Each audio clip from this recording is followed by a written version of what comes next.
It is a new day and a new moon for the Twilight series. Can I ask for something? Twilight was one of the biggest surprise hits of last year. Did the cast see it coming? In 2 words, I love you. You're my only reason to stay alive, if that's what I am. No. No.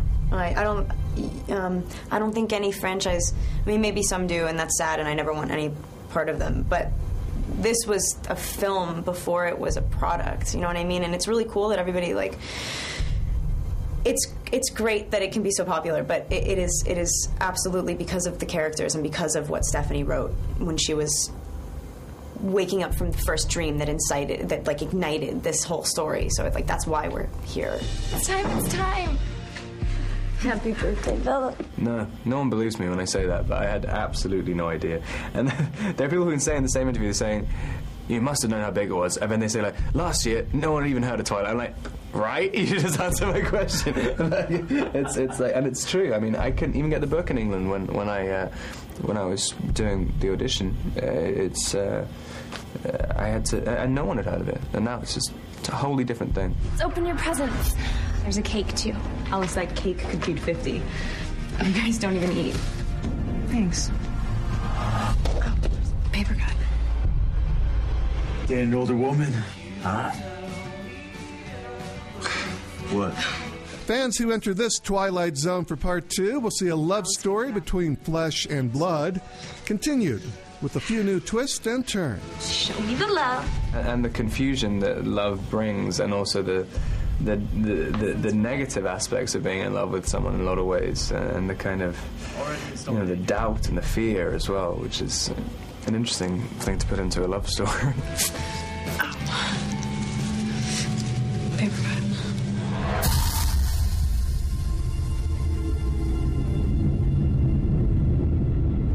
I'm sort of a basket case when I'm working, especially on these movies, because they're so, well, especially New Moon, because she's so sort of emotionally distraught.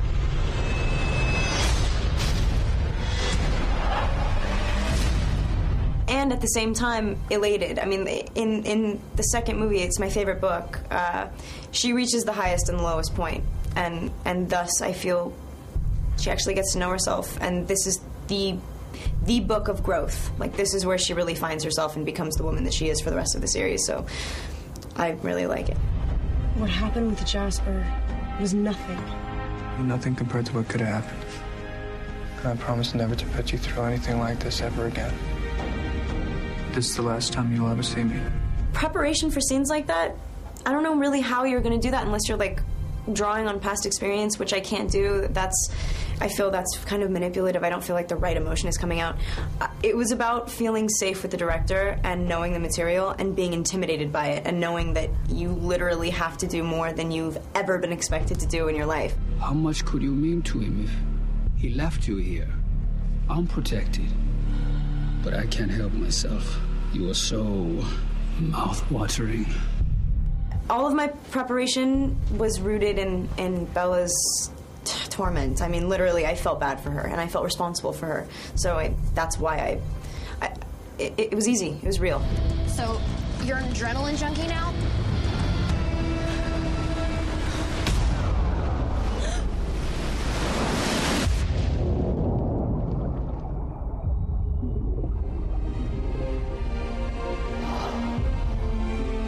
What the hell were you thinking?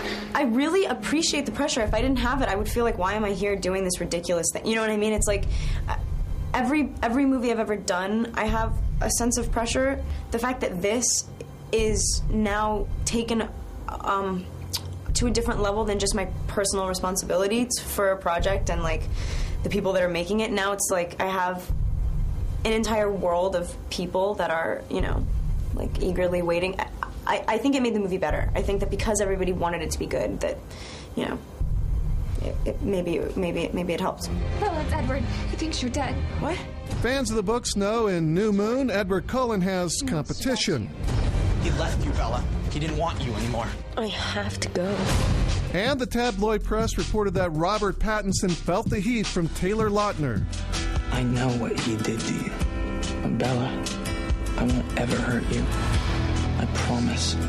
You're so beautiful. And everyone's talking about Taylor. Everybody thinks it's part of the publicity campaign, but he's amazing in it. I mean, he's like, and there was so much pressure on him. I mean, he entirely took the pressure off me for this one, and it was great in it. And he changes the whole mood of the film and of the series. Be careful; those things are actually really heavy. So. It's weird, and it's weird saying this, but Krista and I have a relationship very similar to Jacob and Bella's.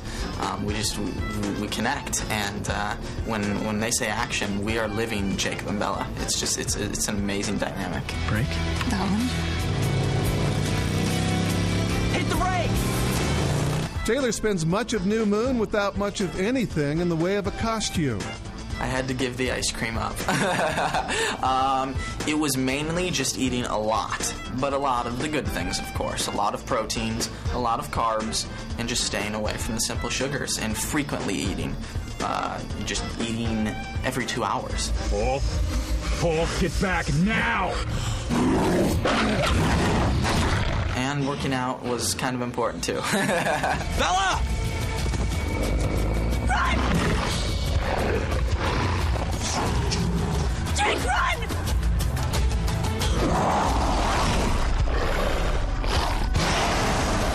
It wasn't easy, but it was definitely worth it in the end.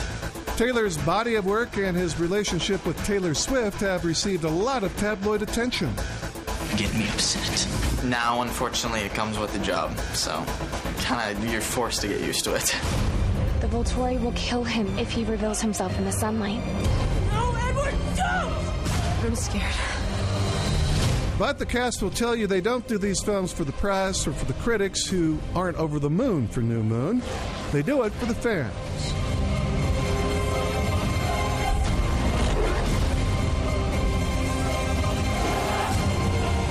We have the best fans in the world. It's amazing to know that they're behind us every step of the way.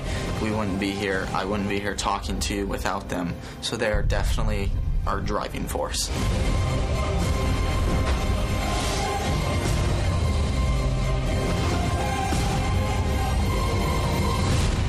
This may hurt just a little. No, please, please!